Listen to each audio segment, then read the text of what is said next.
हो. आचार्य या प्रकरणाची यादी 66 वचने आपली झालेली आहेत. आज 67व्या वचनांपासून आपण पुढे चिंतन करणार आहोत. मागील वचन झालं मुक्तीची चाड आणि तेवीची खुंट दावे सांभाळणे. म्हणजे ज्यांना मोक्षाची इच्छा आहे ते जर का खुंट आणि दावे म्हणजे जड आणि चेतन पदार्थात किंवा नातलगांमध्येच खुंटस्थानी पत्नी आणि दावेस्थानी नातलग किंवा खुंटस्थानी पती आणि दावेस्थानी नातलग हे जर का आपण सांभाळत राहिलो म्हणजे ती जबाबदारी आपण आपल्यावरच ठेवली शेवटपर्यंत, तर ह्याचा अर्थ असा आहे की आपल्याला मोक्षाची चाड नाहीये. जेव्हा बघा आपल्याला एखादी गोष्ट करायची आहे, हा भाग आपल्याला करायचा आहे आणि जर का तुम्हाला दुसरंच काम आलं तर तुम्हाला त्या कामामध्ये मन लागत नाही तुमचं.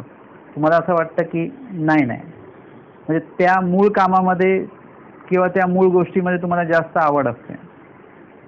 आता जर का आपल्याला सत्संगाला जायचं आहे आणि तेवढंच जर का कोणी पाहुणे आले तर तुमचं ते पाहुण्यांमध्ये मन लागत नाही. तुम्हाला असं वाटतं हे कधी जातील, कारण की तुमचं जे काही चाड आहे ती सत्संगासाठी आहे. मग तुमची आवड, तुमची चाड कशामध्ये आहे त्यानुसार आपण त्याच्याकडेच आकर्षित होतो. जर का तुमची मोक्षाची चाड असेल तर तुम्ही खुंट दावे सांभाळत बसणार नाही किंवा त्याची जबाबदारी बाळगून राहणार नाही. आलिंबन रहित म्हणजे स्वामींनी अस्थिपरीमध्ये सांगितलं की निरालंबी असं सांगितलं. तर निरालंबी कधी होणार? ज्या दिवशी तुम्हाला मोक्षाची चाड निर्माण होईल त्या दिवशीच तुम्ही निरालंबी व्हाल. म्हणजे प्रापंचिक ज्या काही तुमच्या आलिंबन तुम्ही लावून ठेवलेलं आहे किंवा त्यांना आपल्यावर अवलंबून ठेवलेलं आहे, या सर्व गोष्टींचं आलिंबन आपण कधी दूर सारणार आणि निरालंबी कधी होणार? ज्या दिवशी मोक्षाची चाड निर्माण होईल त्या दिवशीच होईल. जोपर्यंत मोक्षाची चाड निर्माण होत नाही तोपर्यंत आपण ज्या काही प्रापंचिक अशाश्वत आणि नरकाला नेणाऱ्या अशा ज्या काही जबाबदाऱ्या आपण बाळगून ठेवलेल्या आहेत त्यांना आपण कधीही सोडणार नाही. मानसिके, प्रत्यक्ष शारीरिक कधी सोडायचा आहे तो भाग वेगळा आहे, परंतु सध्या आपल्याला मानसिके जे त्याच्यातनं अडकलेपण जे आहे, आसक्ती जी आहे, ती आसक्तीची सोडवणूक जी आपल्याला करायची आहे त्यासाठी तुम्हाला त्याच्या व्यतिरिक्त दुसऱ्या कशाची तरी आवड निर्माण होणं खूप गरजेचं आहे. म्हणजे एखादा पदार्थ आहे जो आपल्याला आवडतोय पण त्याच्याही पेक्षा जर का एखादा चांगला पदार्थ जर का तुम्हाला खायला मिळाला किंवा अमक्या ठिकाणाहून तुम्ही तो पदार्थ घेता त्याच्याही पेक्षा चांगल्या क्वालिटीचा पदार्थ तुम्हाला दुसरीकडनं जर का खायला मिळाला तर तुम्ही जे पहिलं ठिकाण असतं त्याचा त्याग करता लगेच. तुम्हाला त्या ठिकाणी त्या दुकानात परत जाऊ वाटत नाही, कारण तुम्ही त्याच्याही पेक्षा चांगलं तुम्ही हे बघितलेलं आहे. आधीच्या टप्प्यात तुम्ही जर का कादंबरी वाचत असाल आणि त्याच्यात तुमची आवड आहे, परंतु ज्या दिवशी तुम्ही लीळाचरित्र वाचायला लागलं जर का त्याच्यात आवडी निर्माण झाली तर तुम्ही कादंबरी काय, पेपर काय, कुठलेही अन्य वाचन जे आहे ते शक्यतो वाचणार नाही. म्हणजे त्याच्यात आवडी नसणार आहे तुमची. वाचून काही विशिष्ट कार्यासाठी म्हणा, विशिष्ट माहितीसाठी तुम्ही प्रसंगोचित वाचू शकता. पेपर असेल तर तो आजच्या दिवसामध्ये काय घडलेलं आहे की उद्या काय बातमी आहे वगैरे हे थोडेसे काळाच्या ज्या काही बातम्या आहेत, वार्ता आहेत, हे माहिती करून घेण्यासाठी म्हणून तुम्ही वाचाल. पण ती एक आवडी जी आहे ते वाचण्यामध्ये, ती आवडी त्याच्यामध्ये अजिबात राहणार नाही जी लीळाचरित्रामध्ये तुमची असणार आहे आवडी. आणि म्हणून या ठिकाणी सांगितलेलं आहे की मुक्तीची चाड आणि तेवीची खुंट दावे सांभाळणे हे वचन आपलं मागच्या वेळेस झालेलं आहे. आजचं वचन आहे आपण कवणाधीन होवावे नाही, आपण अधीन कवणा ते करावे नाही, जीवे परमेश्वराधीन होवावे. मग आपण तर कुणाला आपल्या अधीन ठेवू नये, मग आपण तर कुणाच्या अधीन राहू नये, मग आपण पण मुक्त राहायचं, आपल्या अधीन कुणाला ठेवायचं नाही आणि आपण सुद्धा कुणाच्या अधीन व्हायचं नाही. किंवा अधिक ज्यांना मोक्षाची इच्छा आहे मग त्यांनी काय केलं पाहिजे? खुंट दावे सांभाळू नये, अनावश्यक ज्या जबाबदाऱ्या आहेत त्या सांभाळू नये, परंतु मग आवश्यक जबाबदारी कुठली आहे, काय आहे त्याबद्दल या ठिकाणी सांगितलेलं आहे. मग ज्यांना मोक्षाची इच्छा आहे त्यांनी कसं वर्तन केलं पाहिजे, त्यांनी कसं राहिलं पाहिजे ना. स्वामींनी हे जे वचन सांगितलं त्याचं प्रकरणवश आपण बघणार आहोत.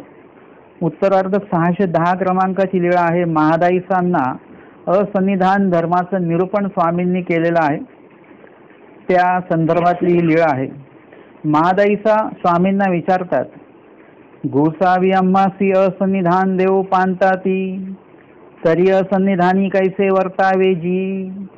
म्हणजे ईश्वर श्रीमूर्तीचं आता असन्निधान आम्हाला स्वामी देणार आहेत. मग अशा या असन्निधानामध्ये ईश्वर श्रीमूर्ती विरहित आमचं आचरण कसं असलं पाहिजे. म्हणजे साहजिकच स्वामींच्या सन्निधानी असलेलं जे आचरण आहे ते एक वेगळं आचरण आहे. कदाचित तिथे स्वामी वेळोवेळी निरूपण करतात वगैरे, पण आत्ता स्वामी नसणार आहेत नंतर. मग त्यावेळेस आम्हाला अनेक अशा गोष्टी माहिती पाहिजेत.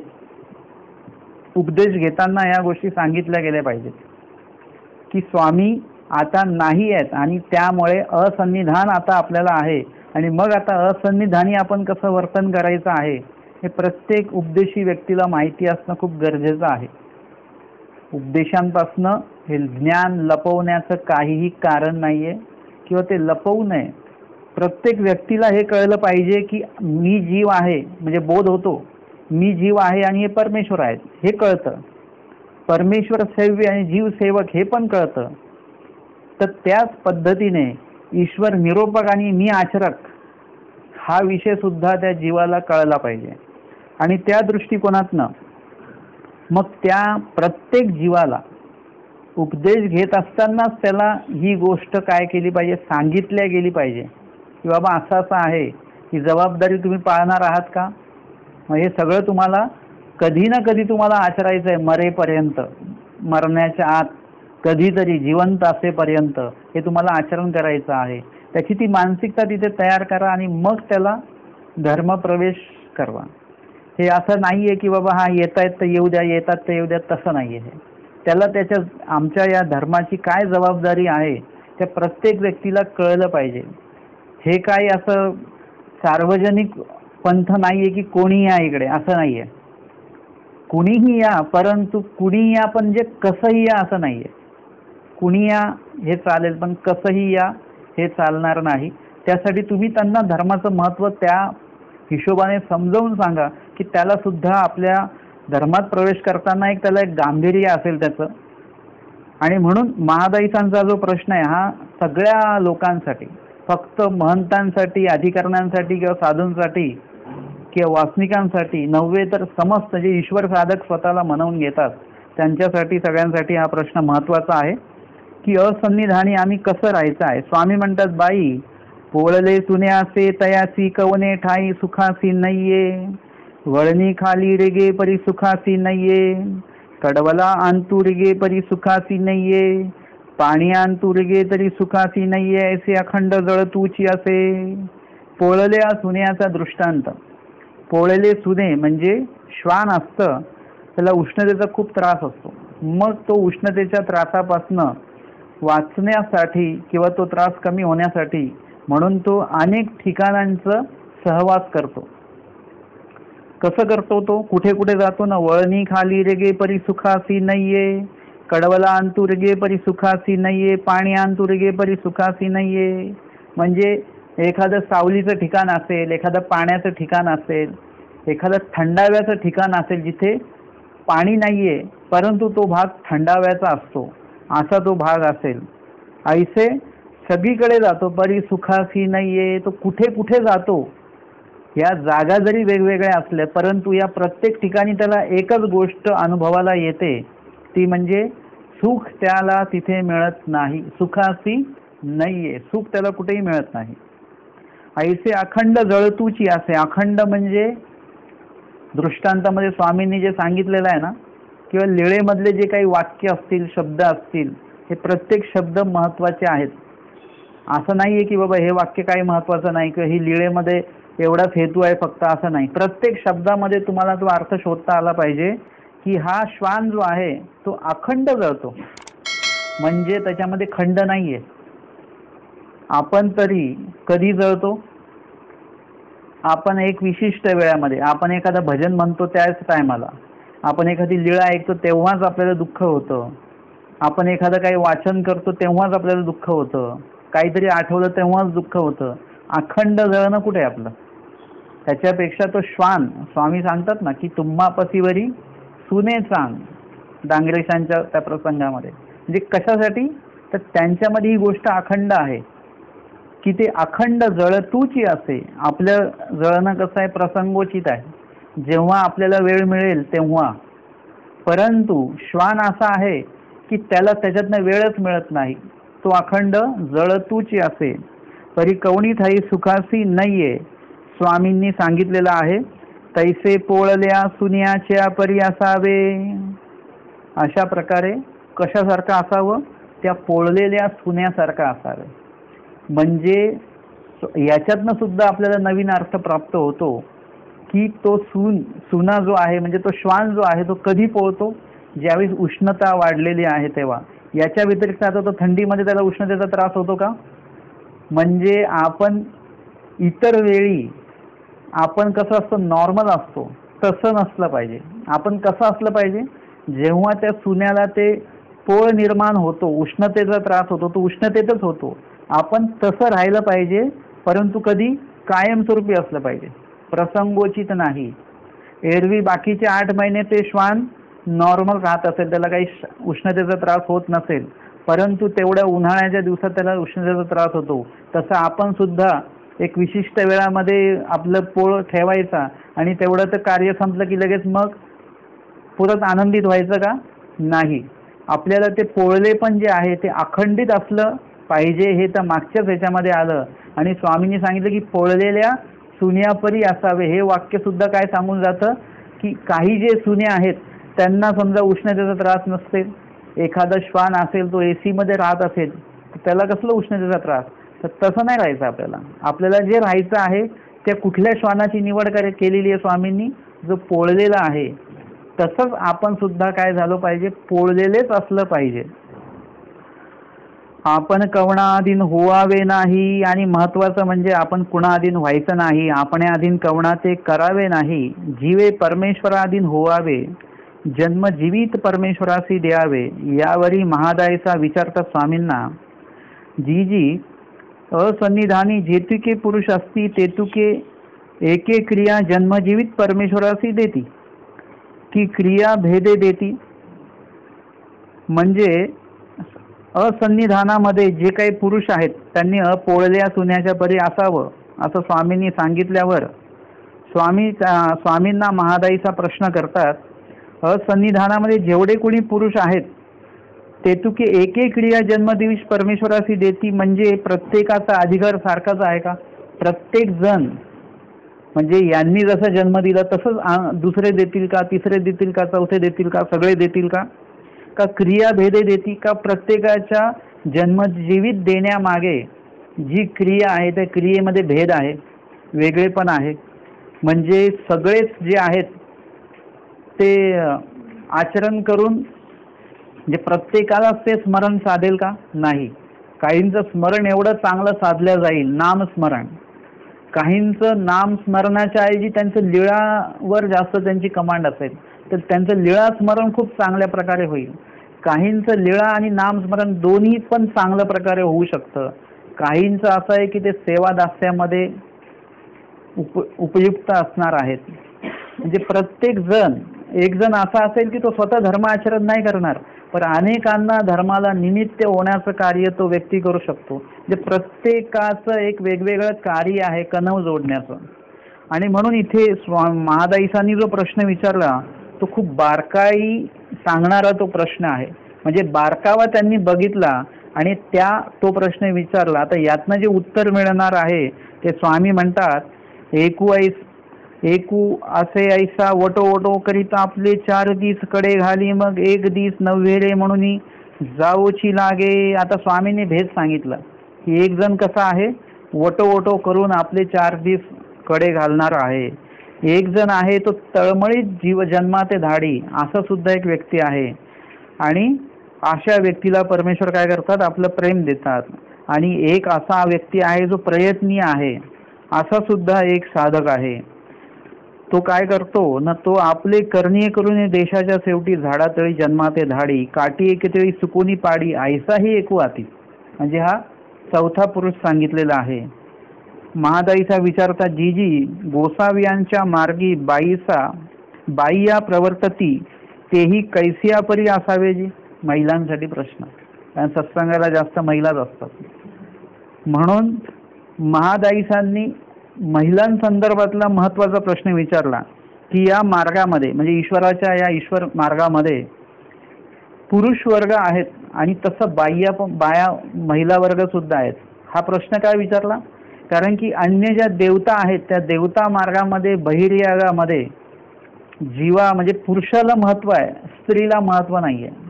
तसं महानुभाव तत्वज्ञान असं आहे की ज्याच्यामध्ये पुरुषाला जेवढं महत्व आहे तेवढं स्त्रीला महत्व आहे.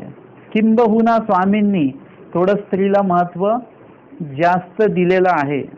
तुम्ही जरी म्हटले किंवा पंथात जरी म्हटलं स्त्री पुरुष समान अधिकार देवाने दिलेला आहे, मी असं नाही म्हणत की समान अधिकार दिलेला आहे. मी म्हणतो की स्त्रीला थोडंसं जास्त अधिकार दिलेला आहे देवाने, किंवा स्त्रीकडे थोडं झुकतं माप आहे. हे स्वामींनी तर दिलेलंच आहे आणि मुळामध्ये आहे. पण स्वामी म्हणतात की मातेचे स्नेह ते नैसर्गिक. मातेचे स्नेह नैसर्गिक म्हणजे कशाविषयी, फक्त मुलाविषयीच नाही, धर्माविषयी पण. म्हणजे उपदेशी कुटुंबातला मुलगा असेल आणि त्याच्या घरी जर का त्याने अन्य पत्नी जर का केलेली आहे, पत्नी म्हणून जी आली ती अन्य घरातली आहे, एक वेळ अशी येते की हा तिथेच राहतो, थोडा मागे पडतो, पण ती अन्य घरातनं आलेली जी मुलगी आहे ती उपदेश घेते आणि ती त्याच्यापेक्षा कैक पटीने पुढे निघून जाते. किंवा स्वामींनी सांगितलं स्त्रिया अविद्यात्मका, म्हणजे स्वामींनी ते दोषयुक्त म्हणून सुद्धा सांगितलेलं आहे की अनेक ठिकाणी स्त्रियांची ममता असते, परंतु ती जी स्नेह आहे म्हणजे ते जे काही त्यांचं आत्मत्व आहे ते जर का दैवराटीच्या ठिकाणी जर का लागलं, पोथी पान असेल, लीळा असतील, स्मरण असेल, ईश्वर असतील, तिथे जर का तिथे यूज केलं गेलं, वापरलं गेलं, उपयोगात आणलं गेलं ते, तर तुमची जी काही ममता आहे तर ती अधिक उपयोगी तिथे पडणार आहे. म्हणजे आपण बघितलं की बाईसांना स्वतःचं पूजन करण्यामध्ये हे होतं, आत्मत्व होतं, परंतु ते आत्मत्व काय केलं त्यांनी असं उचललं आणि स्वामींच्या ठिकाणी उपयोगी लावलं. आणि नंतर तुम्ही शेवटच्या काळापर्यंत त्यांची सेवा बघितलीच आहे. म्हणजे जेव्हा तुम्ही त्या प्रपंचासाठी म्हणून त्याचा उपयोग कराल तेव्हा ते चुकीचं आहे, परंतु जेव्हा तुम्ही दैवपैकीच्यासाठी त्याचा उपयोग कराल तर त्या गोष्टी अनेक प्रकारे उपयोगी पडू शकतात. शांताबाईचा आहे, शांताबाईचा रडत आहेत कशासाठी, मुलासाठी, प्रपंचासाठी. स्वामी म्हणतात बाई हे दुःख न करा, दुःख केल्यामुळे काय होणार, नरक पाप लागेल आणि पापामुळे नरक होणार आहे. म्हणजे आता हे रडणं कुणासाठी, हे करा उपयोगात आणा, ईश्वरासाठी. रडायचंच आहेच तुम्हाला, परंतु प्रपंचासाठी न रडता परमेश्वरासाठी जर का रडायला लागले तर तुमचा तो गुण जो आहे तो उपयोगी पडतो. पुरुषांना लवकर रडता येत नाही, आत्मत्व पण एवढं काही पुरुषांचं बहुतांशी नसतं महिलांसारखं. स्वामी सांगतात स्त्री सहसा प्रवर्तेना आणि प्रवर्तली तरी निवर्तेना. गुणदायक जर का अर्थ बघितला तर एक तर स्त्री एक तर धर्म आचरण करत नाही, धर्माला नावं ठेवते, परंतु जर का धर्माला लागली तर मग निवर्तेना म्हणजे ती शेवटपर्यंत धर्म सोडणार नाही, कधीच नाही. आमच्या शांताबाईसांना सांगितलं, देवानी स्वतः निरोप पाठवला की तुम्हाला पाहिजे ते खा, ते म्हणतात नाही. जर का आत्ता पाहिजे ते खायला सांगतात मग तेव्हाच का मला स्वामींनी हे केलेलं की खायचं नाही, ते खायचं नाही, मला विधी का विहिला, म्हणजे शेवटपर्यंत मी मरेन परंतु विधी मी सोडणार नाही. हे आहे निवर्तेना. एकदा जर का प्रवर्तली तर निवर्तेना. महादाईचा आहेत, एक तर प्रवर्तेना म्हणजे स्वामींच्या सन्निधानी राहण्यासाठीच तयार नाही आहेत. अनेक वेळा स्वामींनी त्यांना हे केलं, दादोसांचं जास्त लागले, पण परंतु एक विशिष्ट वेळ आली आणि महादाईसांना उपरती झाली. त्यानंतर मग जो पुढचा काळ आहे, महादाईसांनी शेवटच्या घटकेपर्यंत देव आठवणं जो काही आहे तो सोडला नाही. आणि महादाईसांना प्रमाणपत्र कोणी दिलेलं आहे, स्वतः खुद्द भट्टोबासांनी दिलं. ते म्हणतात की रुपये देव तो तुची आठवावं. तूच आहेस की जी देव आठवू शकते, मी नाही आठवू शकत. म्हणजे भट्टोबासांनी हे मी नाही आठवू शकत असं बोललेलं नाहीये, परंतु त्यातनं जो काही महत्व दिलेलं आहे किंवा ती जी काही त्यांना त्यांच्या त्या कार्याविषयी त्यांचं जे काही प्रशंसा केलेली आहे ती खोटी नाहीये, की ती पोकळ प्रशंसा नाहीये, की आता मृत्यू येणाऱ्या माणसाची काहीतरी खोटं बोलून त्याला खुश करायचं असं नाहीये.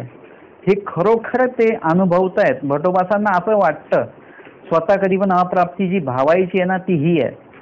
भटोबास म्हणजे कोण आहेत? आता इथे अप्रोक्षाची जीन ज्यांना झालेली आहे, कुठल्या कुठे पोचलेले आहेत भटोबास, पण अशी व्यक्ती सुद्धा मी काहीच नाही स्वतःविषयी ते महत्व बाळगत नाही.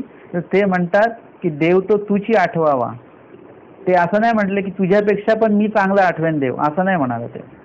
त्यांना स्वतःला असं वाटलं की बाबा कसा काय देव आठवता येतो आणि तूच देव आठवू शकते, मला माझं माहिती नाही मी आठवेल की नाही देव, काय होईल. म्हणजे आपण स्वतःविषयी ही जी काही पोकळ अपेक्षा कधी बाळगायची नाही किंवा अहंकारयुक्त अपेक्षा कधी बाळगायची नाही.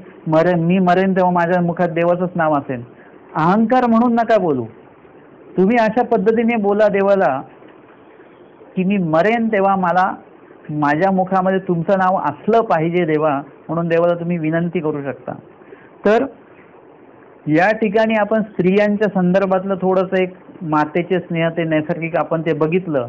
आणि स्वामी सांगतात की ईश्वराच्या ठिकाणी जे काही आहे स्नेह ममता वगैरे त्याचा एक देश मातेच्या ठाई पित्याच्या ठाई वगैरे पुरुषाच्या ठाई वर्ता असं स्वामींनी सांगितलं नाही. येण्याअर्थी स्त्रियांना जे महत्व आहे ते पुरुषा समान महत्व नाहीये. वचनं तुम्ही बघितली, पुरुष सहसा प्रवर्तन असं वचन स्वामींनी नाही म्हटलं. पुरुष अविद्यात्मक असं स्वामींनी वचन नाही म्हटलं. मातेचे स्नेह ते पित्याचे स्नेह नैसर्गिक असं वचन स्वामींनी नाही म्हटलं. म्हणजे ह्या ज्या गोष्टी आहेत या स्त्रियांचं महत्व वाढवणारे आहेत, नाही की ईश्वरा पुरुषाच्या समान करणारे आहेत. नाही, पुरुषांपेक्षा ताकणभर सरस आहेत स्त्रिया.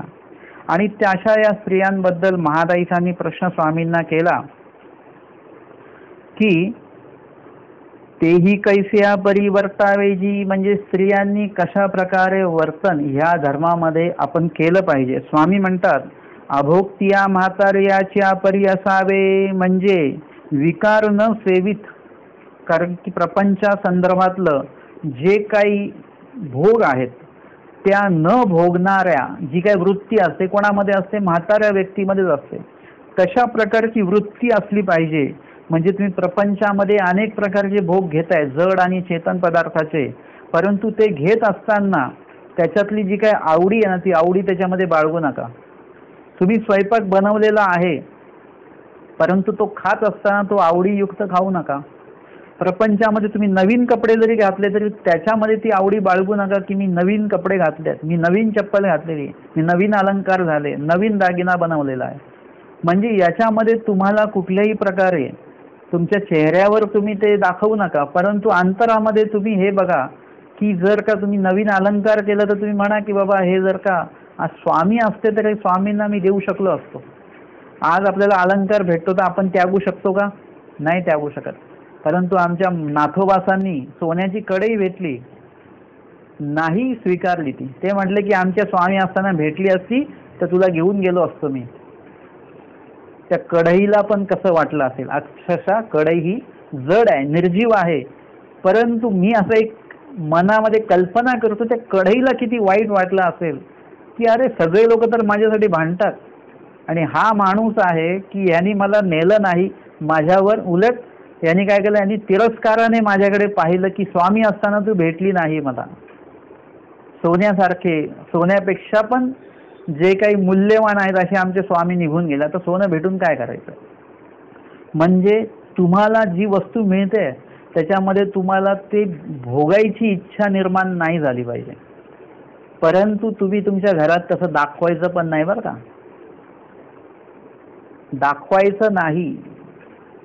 कोणी हा आलं वा वा छान माझ्या आवडीचं आणलं बरं का बस, परंतु मनामध्ये काय आहे, माझ्या आवडीचं आहे परंतु हे माझ्यासाठी नाही आहे.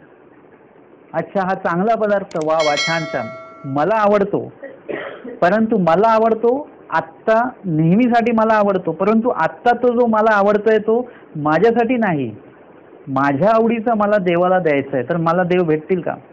भाईदेव व्यासांना भेटले स्वामी. त्यांनी बरोबर त्यांना जी समजा भाईदेव व्यासांना बोरं आवडतात, लहान मुलांना बोरं चिंचा वगैरे या गोष्टी आवडतात, तर त्यांनी त्यांच्या आवडीचं बरोबर स्वामींना दिलं. बाकीचे पदार्थ नव्हते का, परंतु त्यांनी ते देऊ केलं बरोबर. तसं मला माझ्या आवडीचं देवाला देता येईल का? म्हणून म्हणजे तो पदार्थ तुम्हाला खाताना जर का तुम्ही त्याची चवच नाही घेतली, त्याच्यात आवडच नसणार तुमची, तर तुम्ही तो पदार्थ भोगून सुद्धा न भोगल्यासारखाच आहे. ती जी वृत्ती आहे ना ती मेली पाहिजे. म्हातारी म्हणजे स्वामींनी सांगितलं म्हातारीची या परी असावे. म्हणजे काय, तुम्ही वयस्कर मंडळींना तुम्ही म्हणजे एक वयाचं जर का तुम्ही माप बघितलं, लहान मुलाला प्रत्येक गोष्ट हवी असते. एक मधलं वय आलं ना, प्रापंचिक वय, मग त्याच्यामध्ये त्यातल्या 50% गोष्टी कमी झालेल्या असतात, 50% दुसऱ्या वस्तू असतातच. तुम्ही तेच म्हाताऱ्या व्यक्तींना द्या, ते म्हणतात अरे तुम्ही खा, आता आमचं खायचे दिवस नाहीत, आता आम्ही खाल्लं भरपूर आमच्या काळामध्ये, आता तुम्ही खा. ते म्हाताऱ्या व्यक्तीला जरी नाही भेटलं तरी त्याला त्याचं काही सोयरसुतक नसतं बरं का.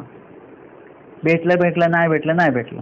त्यांना असं असतं की बाबा सून अशी भेटावी जी 2 टाइम आपल्याला काही घास कुटका घालेल, बस झालं, बाकी आम्हाला काही नको. म्हणजे त्यांना ती गोष्ट भेटली काय नाही भेटली काय, खाणं पिणं हे ते या सगळ्यांवरून त्यांचं मन आता उडालेलं असतं. म्हणून इथे म्हातारीची या परी असावे असं स्वामींनी सांगितलेलं आहे. आणि स्वामी महत्वाचं एक सांगतात की बाई पुरुष होऊन असावे, स्त्री म्हणून असू नये. पुरुष म्हणून असावे म्हणजे कसं, तुमच्याकडे पुरुषार्थ असला पाहिजे. आता महिला ज्या आहेत या महिला कशा असतात, या सगळे बाकीचे गुण जरी असले त्यांच्याकडे, परंतु या सगळे गुणांचा उपयोग महिला कधी करत नाही, धर्मासाठी नाही करत. धर्मासाठी करायची जेव्हा वेळ येते तेव्हा आपण म्हणतो नाही नाही मला जमणार नाही, मला येता येणार नाही, मला सत्संगाला यायचं होतं पण सोबतच कोणी नव्हतं. हे सगळे जे स्त्रियत्वाचं जे काही भाग आहे, हा जो भाग आहे तुम्हाला धर्म आचरण करण्यासाठी अडचणीदायक ठरणार आहे. किंवा मी अजून एक वेगळा त्याचा अर्थ लावतो की पुरुषा होऊन असावे म्हणजे जर का स्त्रीला आणि पुरुषाला दोघांना जर का धर्म आचरण करण्याचा जो काही योग आहे, त्या योगामध्ये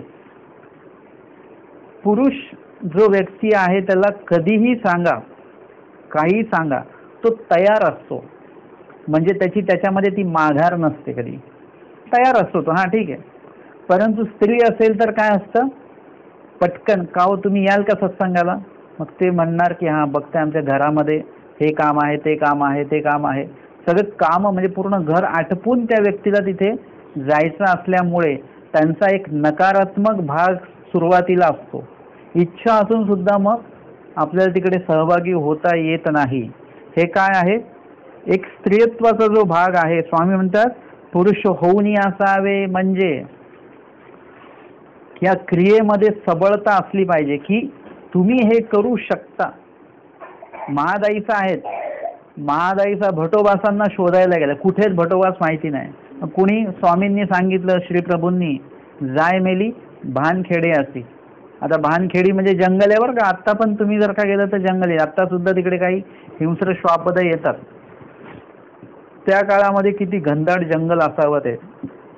तिथे महादाईचा एकटी त्यांना शोधायला जाणार आहे. आपण गेलो असतो का? आपण तर इथे बाजारात समजा काय इथे पाठवलं तरी आपण नाही पाऊस आहे, याने काळोख आहे, ने रस्त्याला कोण नाहीये. म्हणजे हे सगळं भीतीदायक जी काही वृत्ती आपली आहे. म्हणाले की बाबा नाही नाही आम्हाला सहाय्य होणारच नाही, आम्हाला जमणारच नाही, आम्हाला शक्यच नाही. हा जो काही स्त्रीच्या विचारांमधला पहिला जो काही विचार असतो ना, हाच असतो नेहमी की मला जमणार नाही, मला घरी काम आहे, आम्हाला ते घरी अमकं आहे तमकं आहे. हा जो काही नकारात्मक भाग स्त्रीला असतो ना, तो पुरुषांकडे नसतो. तो एक जी काही सक्षमता असते काही गोष्टींची ती पुरुषांकडे असते, ती स्त्रीकडे नसते. तर स्वामी सांगतात की पुरुषा होऊन असावे म्हणजे तसं राहा. आता अजून एक वेगळा अर्थ घेऊया. स्त्री काय करते, पूर्ण घराची जबाबदारी घेऊन ठेवते. पुरुषाचं तसं नाहीये. ते बिचारे आपले दिवसभर काम करतात महिन्याचा एक पगार आणून देतात, ह्याच्यात घर चालवा. तुम्ही मग काय करताय घरामध्ये त्यांच्याशी त्यांना काही घेणं नसतं. म्हणजे पुरुष तेवढी जिम्मेदारी घेत नाही जेवढी स्त्री घेते.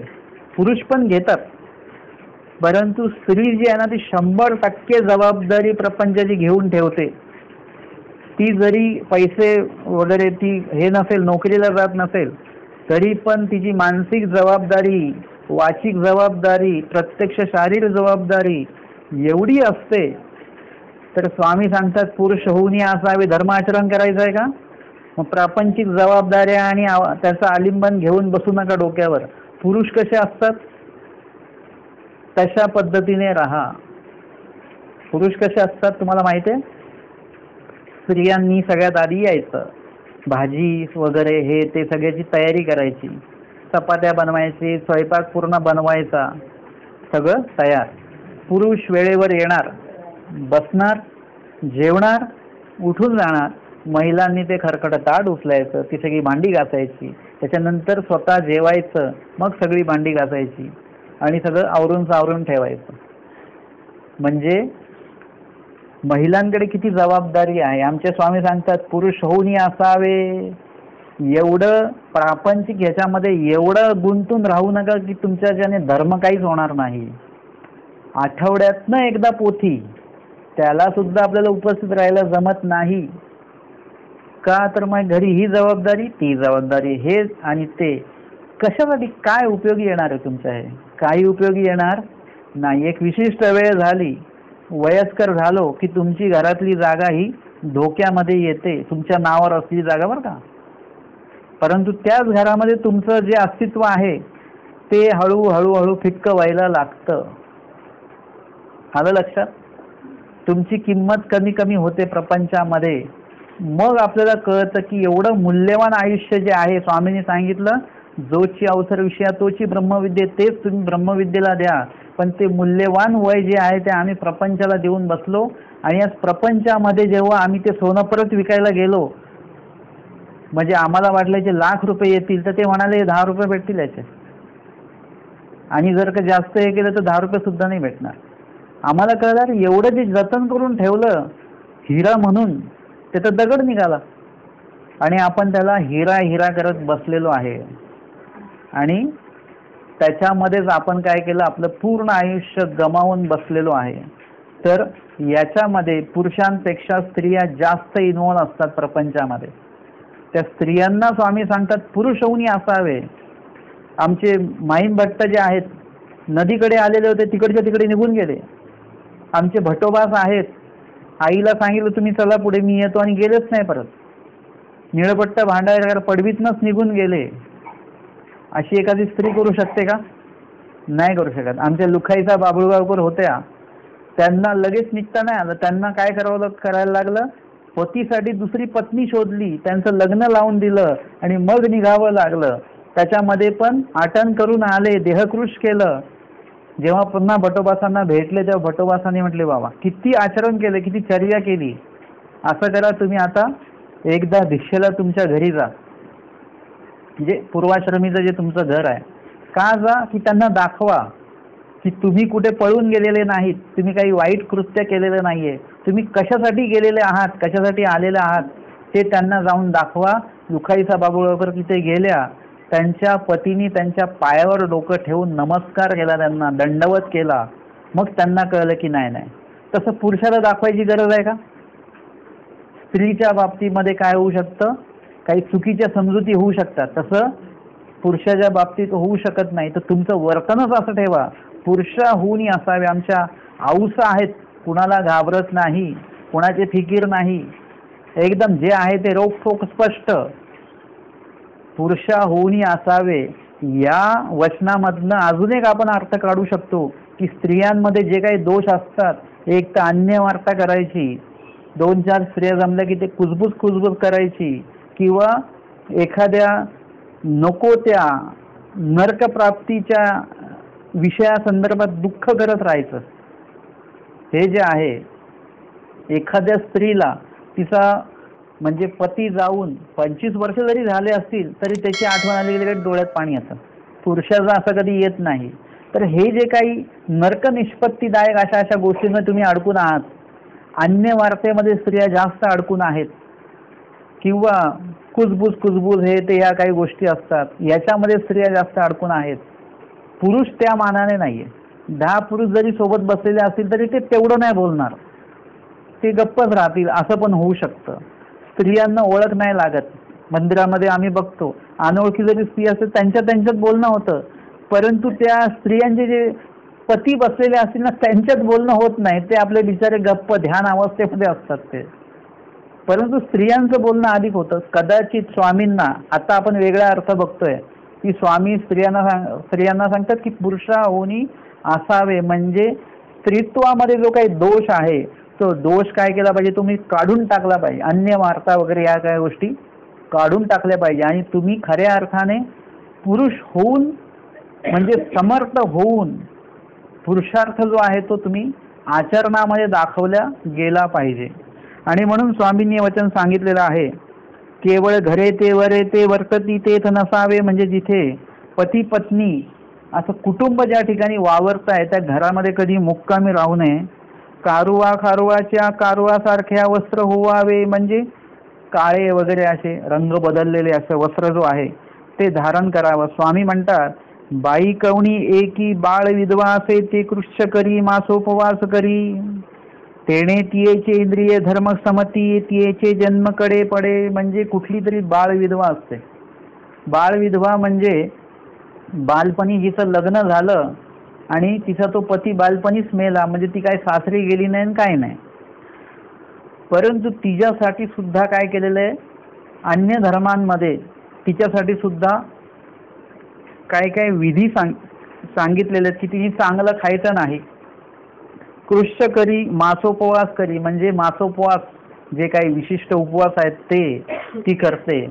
आणि कृष्ण चांद्रायण, म्हणजे जसं चंद्र आहे, चंद्र जसा जसा एक एक कळेने वाढतो वाढतो वाढतो अमावस्येच्या नंतर, तसं एक एक घास वाढवायचा. आणि ज्या दिवशी पौर्णिमेला पूर्ण चंद्र असतो त्या दिवशी पूर्ण भोजन. त्याच्यानंतर पौर्णिमेच्या नंतरपासून पुन्हा एक एक एक एक चंद्राची जी हे असते कळा असते ती कमी कमी कमी होत जाते.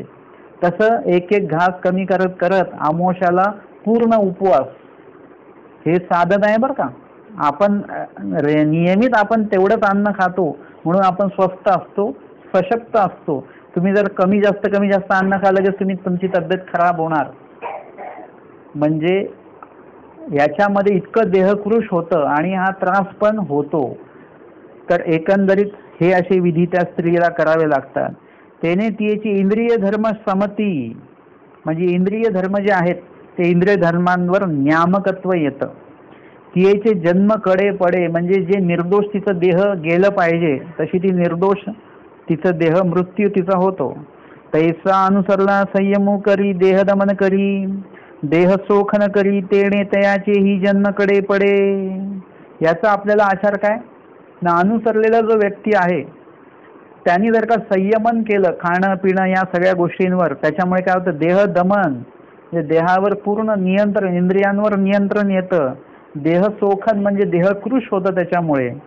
आणि तेणे तयाचे ही जन्म कडे पडे, म्हणजे त्याचा जन्म सुद्धा कडेला जातं. म्हणजे ईश्वराला अपेक्षित असलेलं जन्म देणं हे त्यांच्याकडनं घडत असतं. तर आजचं जे वचन आपण बघतो आहे त्याचं प्रकरणवश ही लीळा आपण बघितलेली आहे. त्याच्यामध्ये आलेल्या महत्त्वाच्या मुद्द्यावर आपण थोडं विश्लेषण पण पाहिलं. आणि आता परत आपण मूळ वचनांकडे येणार आहोत.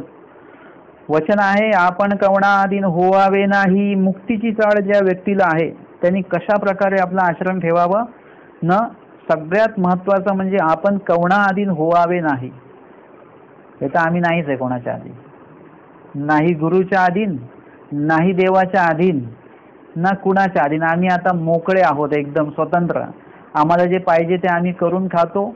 जसं जेव्हा पाहिजे तेव्हा झोपतो, जेव्हा पाहिजे तेव्हा उठतो. केलं स्मरण तर केलं, नाही तर नाही लीळा, नाही तर नाही वचन. म्हणजे एवढं मुक्त वर्तन चालू आहे. आम्ही तर अधीन नाहीच आहोत. परंतु स्वामी काय सांगतात, आपण कवणा अधीन होवावे नाही, म्हणजे धर्म व्यतिरिक्त कोणाच्या अधीन होऊ नका. याचा अर्थ धर्मयुक्त जे आहेत त्यांच्या अधीन तुम्हाला राहायचं आहे असा त्याचा अर्थ आहे. म्हणजे तुम्ही थंड पाणी पिऊ नका, म्हणजे पाणीच पिऊ नका असा अर्थ आहे का?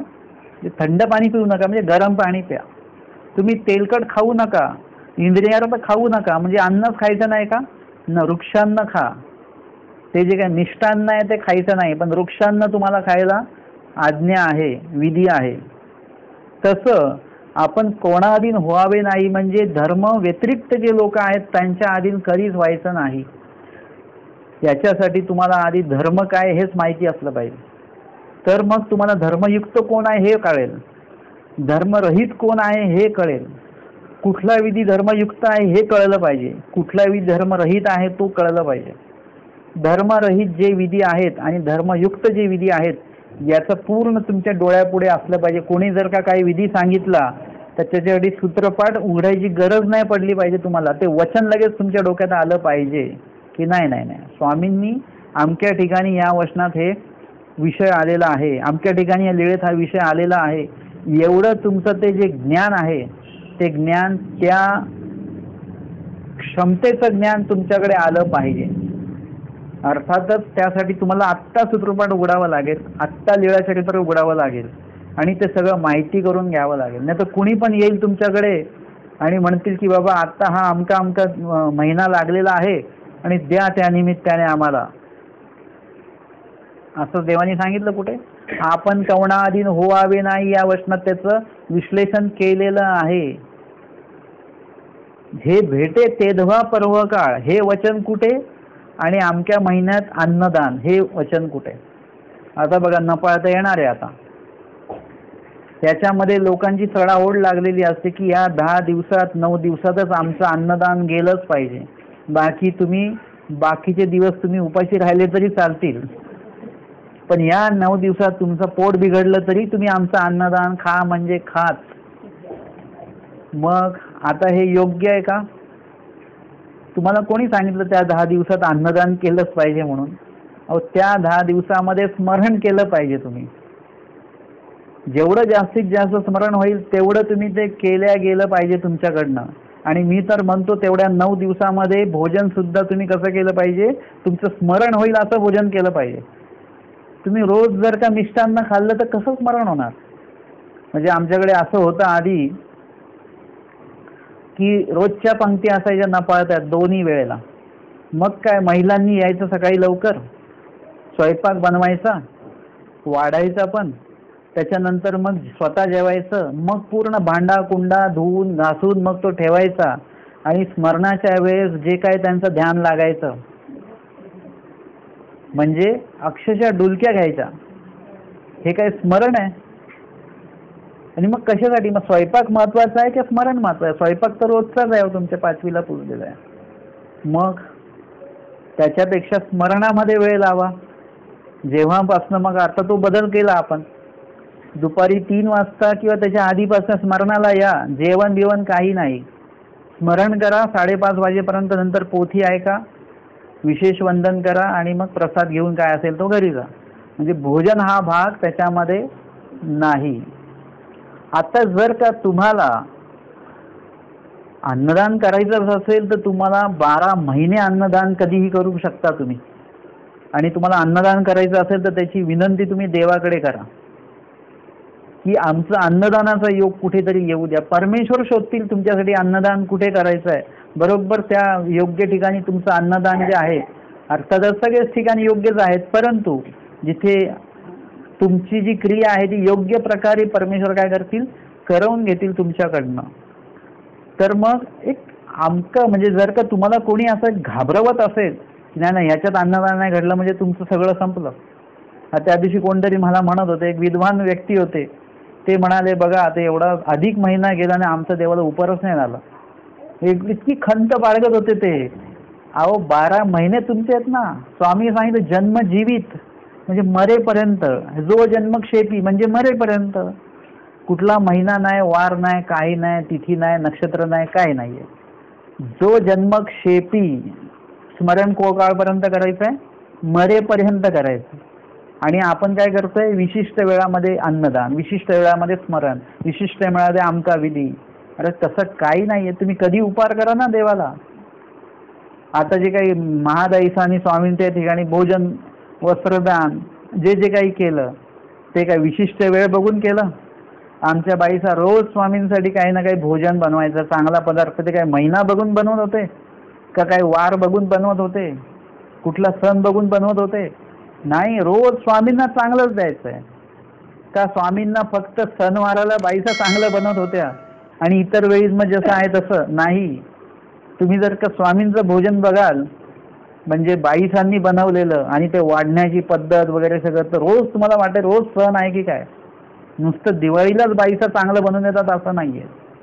ही सुद्धा कल्पना आपण करू शकतो. आणि म्हणून धर्म व्यतिरिक्त जर का तुम्हाला असं कोणी काहीतरी शिकवत असेल तर अजिबात आधीन होऊ नका. ईश्वराज्ञा ही.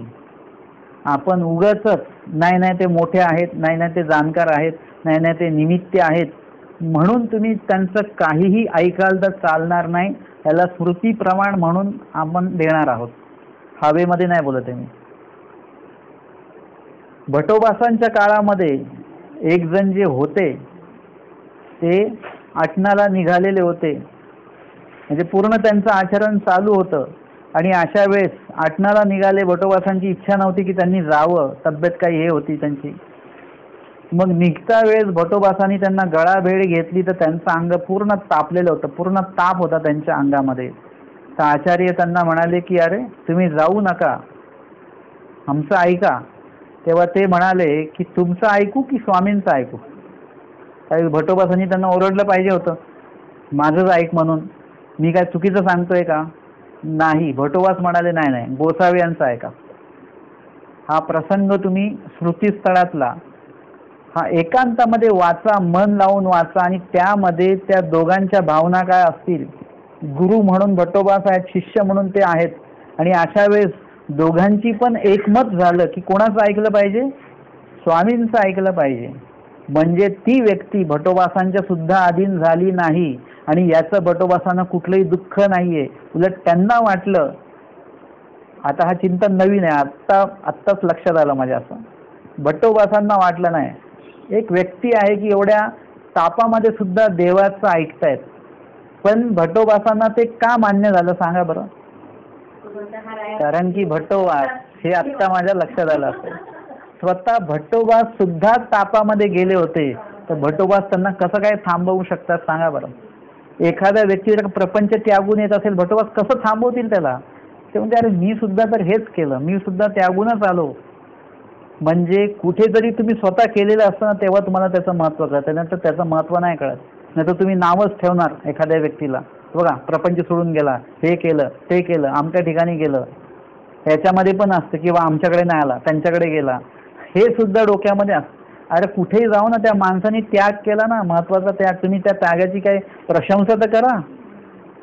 तो आमच्या ठिकाणी गेला म्हणून, म्हणजे ग्रस्त लोक सुद्धा बरं का, ते उगाच त्या आमच्या आश्रमात गेला तो, मग ते नाव ठेवा. तुम्हाला काय घेणं आहे? आपण त्याग करू शकतोय का? जर का तुम्हाला तो चुकीचा वाटतोय तिथे गेलेला, तर तुम्ही इथे आहात हे मोठी चूक आहे. आणि जर का तुम्हाला ते पूर्ण करायचं असेल तर तुम्ही पण निघा आणि तुम्हाला मग आवश्यक त्या आश्रमात तुम्ही जा. म्हणजे हे कधी संमती कधी असणार आहे? तुम्हाला योग्य कधी वाटणार आहे? जेव्हा तुम्ही स्वतः ते आचरण केलेलं असेल. आमच्या आचार्यांनी ते स्वतः भर तापामध्ये नेवासाला गेलेले होते, त्याच्यामुळे त्यांना असं वाटलं की नाही, आवडीची काही अवांका असते, म्हणजे आवडीच्या ठिकाणी कुठल्याही मर्यादा नाही आहेत. आणि एकदा जर का चाड निर्माण झाली, मुक्तीची चाड आणि तेवीची खुंट दावे सांभाळणे, म्हणजे आजारपण आणि अशक्तपणा आणि हे ते या काही गोष्टी या ठिकाणी भटोबासांनी स्वतः पाळलेल्या नाही आहेत. आणि त्याच्यामुळे त्यांना एक आनंद आहे की चला एक जण असा पण आहे की जो एवढ्या तापामध्ये सुद्धा आटनाला जाण्याचा पूर्णपणे विचारामध्ये आहे. भटोबास नाही अडवू शकले. भटोबासांनी जर का त्यांना अडवलं असतं तर स्वामींच्या वचनाला त्यांनी बाधा आणल्यासारखं झालं असतं. आणि म्हणून कुठलाही व्यक्ती धर्मकार्य करतोय तर त्याला कधीही तुम्ही अडचण म्हणून उभं राहू नका. त्याच्या धर्मकार्यामध्ये तुमच्या बोलण्यामध्ये तो धर्मकार्य थांबेल असं तुम्ही करू नका. कुठलीही व्यक्ती आधी तुम्ही हे केलं की विचार काय चालू आहे, ते म्हटली की मी लीळाचरित्र वाचतोय, तर तुम्ही म्हणा मग आम्ही थोड्या वेळाने फोन करतो. नाही तर ते लीळाचरित्र वाचताय आणि तुम्ही आजकाल ते पाऊस इकडे जास्त झाला तिकडे जास्त झाला तिकडे गाड्या बंद झाल्या हे तुम्ही सांगत बसले तर ते तुम्ही त्यांच्या धर्मकार्यामध्ये अडथळा झालेला आहात. आणि जर का असं कुणी आपल्या धर्मकार्यात अडथळा होत असेल तर आपण कवणाधीन व्हावे नाही, अशा लोकांच्या अधीन व्हायचं नाही. ती व्यक्ती कोणी असो.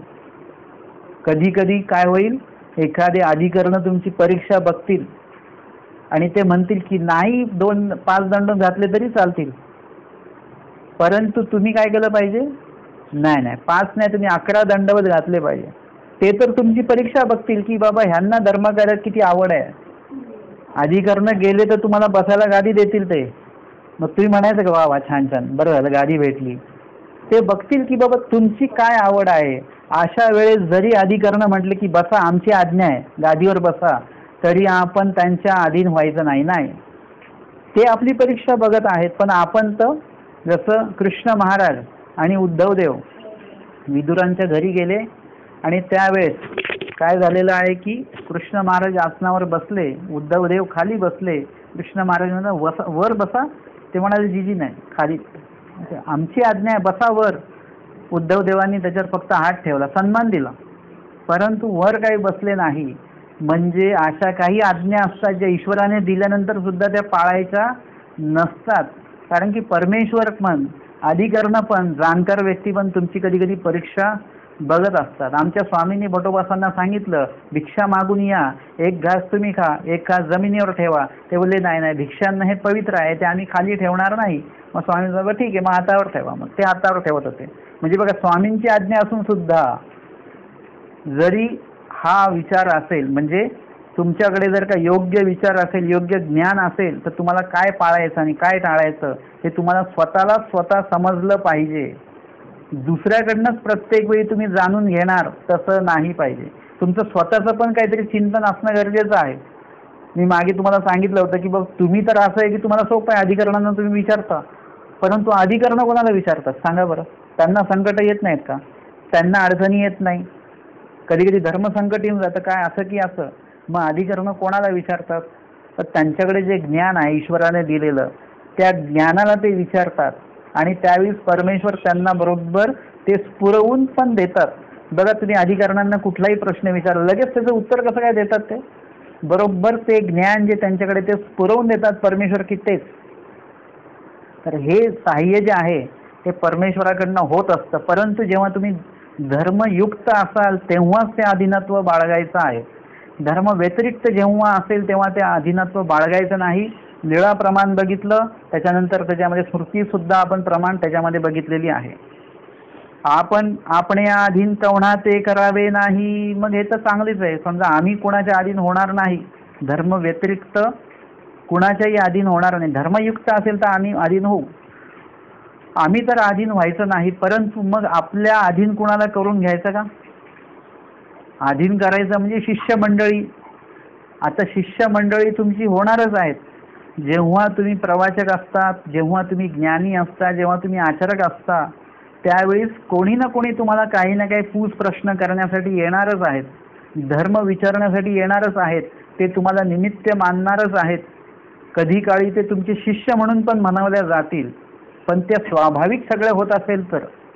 परंतु जर का तुम्ही म्हटले नाही सगळ्यांना माझ्यामुळेच ज्ञान झालेलं आहे आणि हे सगळे माझे शिष्य आहात, तुम्ही दुसऱ्यांचे शिष्य नाही आहात, हा जो एक भाग आहे, आपणे अधीन कवणा ते करावे नाही, आपल्या अधीन नाही करायचं, परंतु तुमच्याकडे जे ज्ञान आहे त्या ज्ञानाच्या अधीन त्यांना करायचं, म्हणजे ईश्वराच्या अधीन झाले. ते मुळात तोच अर्थ झाला की आपणे अधीन नाही. कोणाच्या अधीन करायचं आहे, स्वामींच्या अधीन.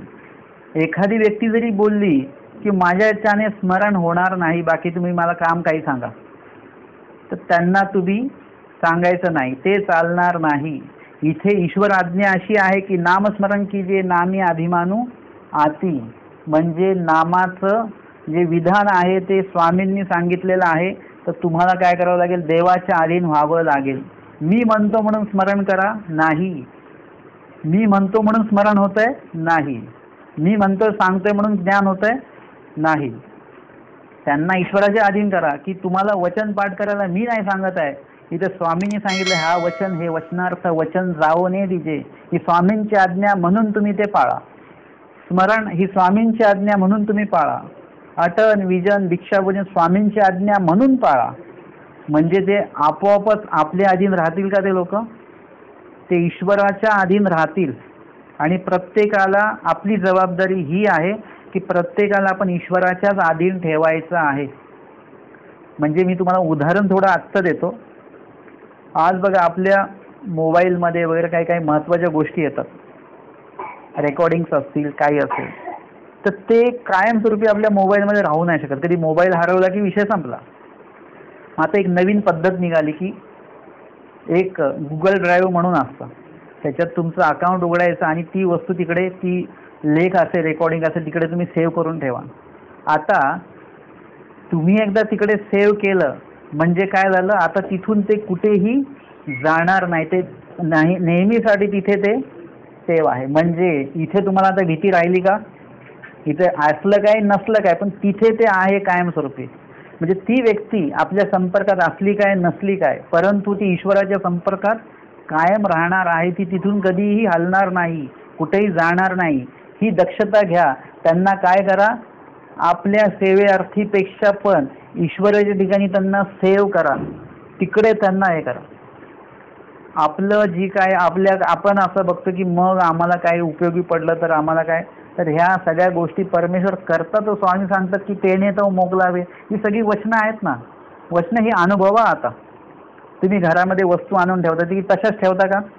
नाही ठेवत. तुम्ही कधी ना कधी उपयोगी, पाहुणे आले मग हे काढा, पाहुणे आले की ते काढा, आमका सण आला ही वस्तू काढा, ती वस्तू काढा. म्हणजे आपण सगळ्या वस्तू तो उपयोगात आणतो. मग सगळी वचनं कुठे उपयोगात आणतो आपण? प्रत्येकाचा अनुभव घ्या की हे वचन आता कसं कामी येईल मला. चला स्वामींनी सांगितलं की सहाय्य परमेश्वराचं होणार आहे, चला मग भर पावसामध्ये आपण निघूया. जे सहाय्य व्हायचं ते होईल किंवा नाही होईल. तुम्ही सही सलामत जरी पोहोचले, पाऊस तर बंदच नाही झाला, मुसळधार पाऊस चालू आहे, पण तुम्ही तर सही सलामत पोहोचले ना सत्संगाच्या ठिकाणी, म्हणजे ह्याला सहाय्यच म्हणतात. वाहून तर नाही गेले तुम्ही. म्हणजे एकंदरीत आपल्याला काय करायचं आहे, ईश्वर जीवाने काय केलं पाहिजे, आपण या अधीन कवणा ते करावे नाही. म्हणजे स्वतःच्या अधीन कधीच कोणाला करू नका. त्याच्या सगळ्या जबाबदाऱ्या तुमच्यावर येतात. मानव पंथामध्ये तर एवढं बारीक बघितलं जातं, एखादा माणूस झोपलेला असेल तर त्याला उठवत नाहीत. तो उठल्यानंतर जे कामं करणार आहे त्याला निमित्त आपण. मग एखादा व्यक्ती आपल्या अधीन जर का असेल तर त्याला जे आपण सांगू किंवा जे नाही सांगू वगैरे आपल्याच बघून तो आपल्याला फॉलो करत असेल तर त्याचं निमित्त सगळं आपल्याला लागेल ना. एखादी चूक आपणच चुकीची गोष्ट करतोय आणि तो पण चुकीचीच गोष्ट करतो की नाही नाही ते करतात तसं, तर त्याला निमित्त आपण झालो ना. हे कुठे आपण हिशोब करणार आहे याचा सगळा. म्हणजे जर का तुम्हाला तुमचा शिष्य म्हणून जर का कुणाला ठेवायचा असेल तर तुम्हाला सुद्धा काय करावं लागेल, योग्य वर्तन करावं लागेल. तुम्हाला हातामध्ये गाठी फिरवावी तरी लागेल. नाही नामस्मरण घेतलं तर शिष्य म्हणाले बाबांच्या हातात गाठी आहे तर मला पण स्मरणच करायचं आहे, तो हातातला मोबाईल खाली ठेवून देणार. म्हणजे तुम्हाला अशा प्रकारे एखाद्याला अधीन करता आलं तर करा. परंतु एक लक्षात ठेवा, तुम्ही जरी त्याला अधीन करताय बरी तो तुमच्या अधीन होत नाहीये, तो ईश्वराच्या ईश्वरोक्त विधीच्या अधीन होतोय. म्हणजे अनायसे इनडायरेक्टली तो ईश्वराच्याच अधीन होतो आहे. बरोबर आहे. एखादी व्यक्ती भिक्षा मागून खाते आहे आणि त्यांचं बघून ह्यांनी सुद्धा भिक्षा मागून सुरुवात केली तर तो त्यांना जरी फॉलो करत असला तरी ते कोणाला फॉलो करतायत, ईश्वराच्या वचनाला. म्हणजे अनायसे हा कुठे आला, ईश्वराच्या वचनाला जोडला गेला ना तो आपोआप. म्हणजे बघा अशा प्रकारे तुम्ही धर्म व्यतिरिक्त तर कोणाला अधीन करायचंच नाहीये, उगाच फापट पसारा ठेवायचा नाही. जे जे लोक तुम्हाला असं वाटतील की बाबा ग्रुप जमतोय, मोठे आहेत, सगळं आहे, परंतु ते जर का धर्म व्यतिरिक्त लोक असतील, अन्य वार्ता करणारे, बडबड करणारे लोक असतील तर त्यांना कुठल्याही प्रकारे आपल्या ग्रुपमध्ये किंवा आपल्या अधीन वगैरे हा प्रकार करू नका. कारण की अनेक गोष्टींना तुम्ही निमित्त होता आणि त्याची वेळ कुठे वाढत जाईल आपल्याला माहिती नाही. आणि म्हणून काय करा, आपण कवणा अधीन व्हावे नाही. म्हणजे हे तर निरालंबीचं लक्षण आहे बरं का. तुम्ही कोणाच्या अधीन होऊ नका आणि तुम्हाला स्वतःला स्वतःच्या अधीन कोणाला करू नका. मग नेमकं काय करायचं ना, जीवे परमेश्वराधीन होवावे. जे आपण जो अर्थ मागील टप्प्यामध्ये बघितला तो स्वामींनी या पुढच्या पदामध्ये वचनाच्या सांगून ठेवलेल्या आहे, शेवटच्या पदामध्ये, की काय केलं पाहिजे, जीवे परमेश्वराधीन होवावे. म्हणजे जीवाने कुणाच्या अधीन झालं पाहिजे, परमेश्वराच्या अधीन झालं पाहिजे. प्रत्येक जीवाने स्वतः ईश्वराच्या अधीन असलं पाहिजे आणि प्रत्येक जीवाला ईश्वराच्याच अधीन केलं पाहिजे. असं आहे. जसं एक उदाहरण तुमच्या टप्प्यातलं देतो, की घरामध्ये मुलगी आहे, मग तिच्याबद्दल काय भावना असतात घरातल्या लोकांचा, की ही काय आहे, परकी आहे. ही कधी ना कधी हिला तिच्या जे काय निश्चित आपण तिचं सासर करणार आहोत त्या सासरी हिला सोडायचं आहे. आणि मग एकदा तिला जुन्या काळातली गोष्ट सांगतो बरं काही, की तिला ते माहेरी सासरी पाठवताना तिची आई सांगायची, आता तिकडेच मरायचं, म्हणजे तुझा मृत्यू तिकडेच झाला पाहिजे, आता इकडे परत यायचं नाही, इथलं घर आता. म्हणजे हे काय आहे, आता ईश्वराच्या अधीन केल्यानंतर, ही जुन्या काळातली गोष्ट सांगितलं. नवीन काळात असं नाही घडत. नवीन काळात लगेच भांडणं हे ते सगळ्या गोष्टी होतात. दोन्ही गोष्टी आपण आपल्या सिद्धांतासाठी उपयोगात आणणार आहोत. की जुन्या काळातल्यानुसार एकदा तुमचा उपदेश विधी, तुमचं अनुसरण झालं की तुम्ही आजपासून देवाच्या अधीन आहात, आता जन्म जीवित देवाला द्यायचं, म्हणजे तिथेच देवासाठीच मरायचं आणि देवाकडेच मरायचं, इकडे यायचं नाही, म्हणजे परत माघारी यायचं नाही कर्मराटीमध्ये. आता नवीन याच्यामध्ये असं असतं की एक विशिष्ट काळ आपण देवाच्या अधीन राहतो, त्याच्यानंतर देवाचीच भांडण करून परत बाहेर पडतो आपण विधीच्या. परत काय आलं की परत आपण देवाच्या अधीन होतो. हे जे काय आहे तसं नसलं पाहिजे. स्वामींनी सांगितले जीवे परमेश्वराधीन होवावे, म्हणजे प्रत्येक जीवाने काय केलं पाहिजे, स्वतः तर ईश्वराच्या अधीनच व्हायचं, परंतु इतरांना सुद्धा काय केलं पाहिजे, ईश्वराधीन करायचं आहे. म्हणजे तुम्हाला प्रत्येक त्याला विधिवचन सांगताना तो तुमच्या खिशातला सांगायचा नाही. मानवनिर्मित विधी सांगू नका, आणि कुणी मानवनिर्मित विधी सांगितले असतील ना ते आचरण पण करण्याच्या कक्षेत जाऊ नका. कालच आमचा विषय झाला की बघ कोणाला काही संकट आलं, ते म्हणाले की आम्हाला ते अमकं वाचायचं अग्रपूजा. मग त्या बाईंनी सांगितलं, ग्रस्त बाईंनी. आता ती जी बाई आहे ती सुद्धा जाणीवपूर्वक असल्यामुळे बघा त्यांच्याकडे धर्म आहे, म्हणून त्या बाईंनी सांगितलं, अहो हे ते वाचण्यापेक्षा नामाचं धाट आहे, वाचले का तुम्ही, ते वाचा आणि नामस्मरण करा. तर ते म्हणाले की मी त्याचा भोग घेतलेला नाहीये. ते म्हणे, अहो तुम्हाला नाम तर दिलंय ना तुमच्या गुरुनी, आता त्याचा कुठं भोग घेत बसता, तुम्ही सरळ सरळ नामस्मरण करा. आणि मग त्या समोरच्याला पण ते पटलं की हो ही गोष्ट बरोबर आहे, आणि मग त्यांनी ते नामस्मरण सुरू केलेलं आहे. म्हणजे आता जरी तुमच्याकडे कोणी आलं तरी तुम्ही तुमच्याकडचे विधी सांगू नका गोल फिरवून, की बाबा अच्छा तुम्हाला संकट आहे का, मग तुम्ही असं करा, घरामध्ये एक तांब्या घ्या, त्याला ते कुंकू लावा, मग त्याच्यात पानं 5 ठेवा, त्याच्यात नारळ 1 ठेवा, आणि तो देवापुढे तांदळामध्ये ठेवा का, गहूमध्ये ठेवू नका. म्हणजे त्या माणसाला पण वाटतं हो हे काहीतरी आहे बरं का असं. आणि मग तो ठेवा आणि सरळ 11 दिवस तुम्ही आमकं पारायण करा, 11 दंडवत घाला वगैरे वगैरे काय काय सांगितलं जातं. हे मानवनिर्मित विधी आहेत. तुम्हाला स्वतःला कळलं पाहिजे की बाबा हा विधी देवानीच सांगितलेला नाहीये, तर आपण कवनाधीन व्हावे नाही, मग तिथे आपल्यासाठी लागलं.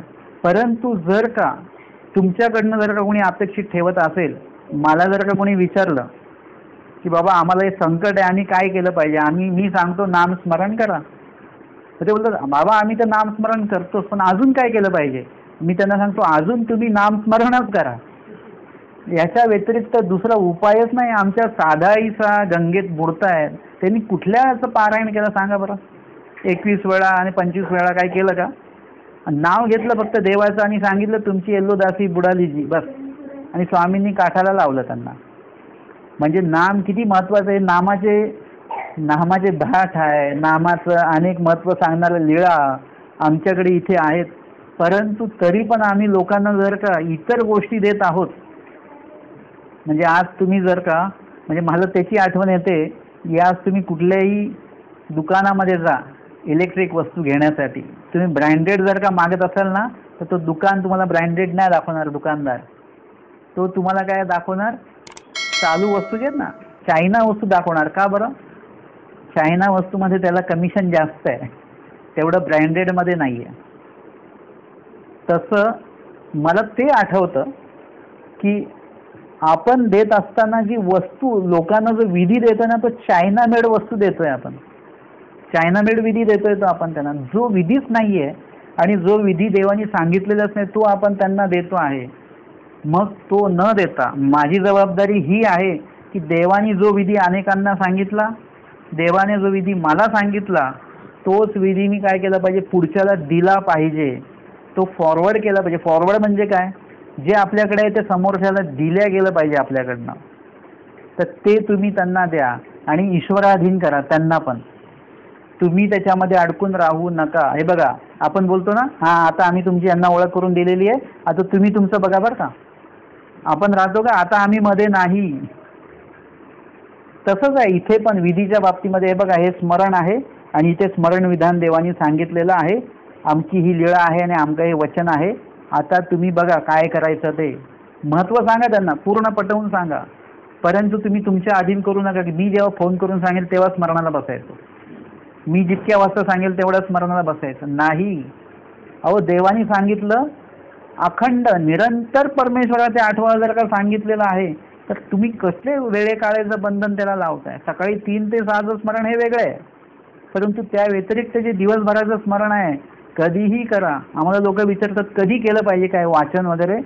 मी त्यांना सांगतो जेव्हा तुम्हाला वेळ असेल तेव्हा, कधी जेव्हा वेळ असेल तेव्हा. एक वेळ अशी येईल की तुम्ही त्याच्यासाठी खास वेळ काढाल. एक वेळ अशी येईल की तुम्ही प्रपंचासाठी वेळ काढावा लागेल तुम्हाला. पूर्ण वेळ तुमचा ईश्वरोक्त विधीमध्ये तुमचा जाणार आहे, ईश्वराला आठवण्यामध्ये जाणार आहे. आणि म्हणून वचन इतकं सुंदर आहे की आपण कोणा अधीन व्हायचं नाही. धर्मव्यतिरिक्त आपल्या अधीन कुणाला करायचं नाही. सर्वस्वी आपण सुद्धा ईश्वराच्या अधीन व्हायचं आणि इतरांना सुद्धा काय करायचं आहे, ईश्वराच्या अधीनच करायचं आहे, असं स्वामींनी आजच्या या वचनामध्ये आपल्याला सांगितलेलं आहे. आजच्या या सत्रामध्ये आपण आचार या प्रकरणाचं 67वर जे वचन आहे ते आपण या ठिकाणी अध्ययन चिंतन केलेलं आहे. दंडवत हो.